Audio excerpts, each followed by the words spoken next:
नमस्कार मित्रांनो, माझ्या आरोग्यावर बोलू काही या यूट्यूब चॅनलवर आपलं स्वागत करतो.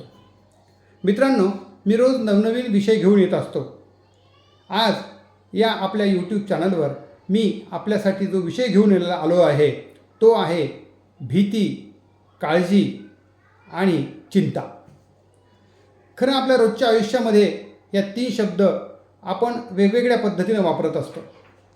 परंतु मित्रांनो, ह्या तिन्ही शब्दांचा विचार आपण केला तर हे तिन्ही शब्द भीती, काळजी आणि चिंता हे नक्कीच आपल्यामध्ये नकारात्मकता निर्माण करतात.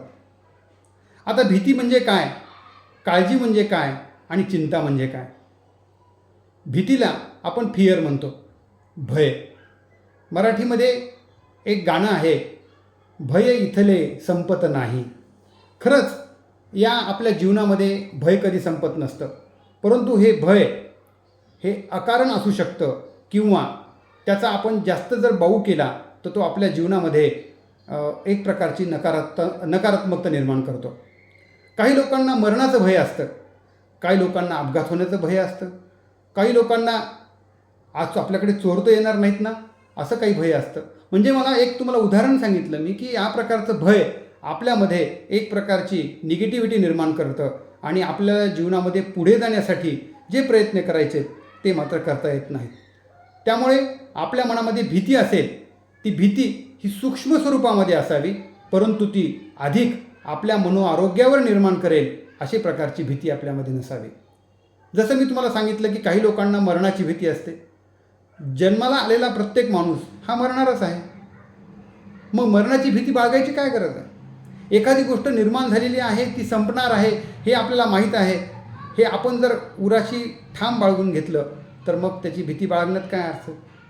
ही झाली भीती. त्यामुळं मित्रांनो, अकारण जे घडणारच आहे भविष्यामध्ये त्याची भीती बाळगण्यात काही अर्थ नाही. त्यामुळे आपल्या जीवनात जर कुठली भीती आली असेल तर ती आधी घालून टाकण्याचा प्रयत्न करा, मनातून काढून टाका. काळजी, काळजी करणे आणि काळजी घेणे.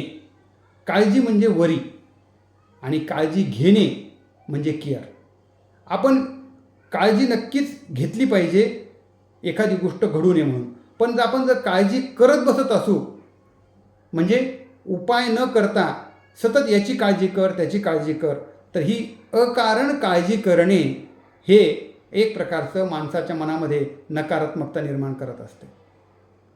परीक्षेमध्ये आपण प्रयत्न करतोय त्याची काळजी करणं हे बरोबर आहे, म्हणजे आपण अभ्यास करणं, काळजीपूर्वक अभ्यास करणं हे बरोबर आहे. परंतु मी त्या परीक्षेत पास होईल की नाही होईल, त्यात मला अपयश होईल का, याचा सतत विचार करत असणे याला काळजी करणं असं म्हणतात. आणि ही काळजी ही जरी शॉर्ट टर्मसाठी असली, परंतु ती जर सतत करत गेलो आपण तर आपल्या मनामध्ये एक प्रकारची नकारात्मकता निर्माण करत असते. मी आधी सांगितलं आपल्याला भय, भीती ही जशी माणसाच्या मनामध्ये भय निर्माण झालं की माणसाच्या हृदयाचे ठोके वाढतात, हातपाय थरथर कापायला सुरुवात होते, BP वाढतो. हे जसं भयचे लक्षण आहे. त्यामुळे सतत तुम्ही जर एखाद्या गोष्टीची काळजी करत गेलात तर मात्र तुमच्या मनामध्ये लढण्याची जी क्षमता असते ती कमी होते. आणि तिसरं आहे चिंता. त्याला अँक्झायटी आपण असं म्हणतो. हे अँक्झायटी काय करते, चिंता काय करते, प्रत्यक्षात भविष्यामध्ये पुढे असं घडलं तर कसं होईल याची सतत चिंता. जसं आता अमेरिकेचं आणि इराणचं युद्ध आहे, चुकून ते क्षेपणास्त्र भारतावर आलं तर ही चिंता जर आपल्या मनामध्ये होत असेल तर ही चिंता विनाकारण आपल्याला अपयशाच्या गर्तेमध्ये घेऊन जात असते. चिंता ही कुठल्या गोष्टीची आपल्याला उपाययोजना सुचवत नसते, तर चिंता केल्यामुळे आपल्याला सगळे पुढचे मार्ग आपले खुंटून जातात. त्यामुळे चिंता करावी, नक्कीच करावी. मी असं म्हणणार नाही की चिंता करू नये, परंतु चिंता ही प्रमाणात करावी. प्रमाणाच्या बाहेर आपण जर चिंता करत गेलो तर आपल्याला ती अपयशाकडे घेऊन जाते. आनंद होणे, हर्ष होणे, दुःख होणे ह्या जशा माणसाच्या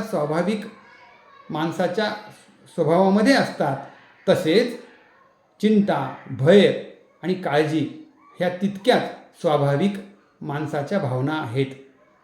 त्या एका विशिष्ट मर्यादेपर्यंत केल्या तर ठीक असतात, परंतु अकारण आपण जर मोठ्या प्रमाणावर त्याची भीती, चिंता किंवा काळजी वाहत असू तर ती आपल्याला नक्कीच आपल्या आयुष्याला ही मार्ग दाखवत नाही. असं म्हणतात की चिता ही माणसाला एकदाच जळते, पण चिंता ही आयुष्यभर माणसाला जळत असते. म्हणून आपण चिंतेच्या आगीमध्ये राहायचं की त्यावर उपाय शोधून त्यातून बाहेर पडायचं हे प्रत्येकाच्या आपल्या हातात असतं.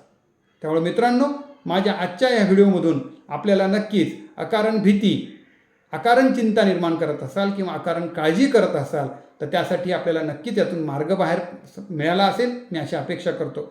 आवडला असेल तर लाईक करा, माझं चॅनल सबस्क्राईब करा. नमस्कार.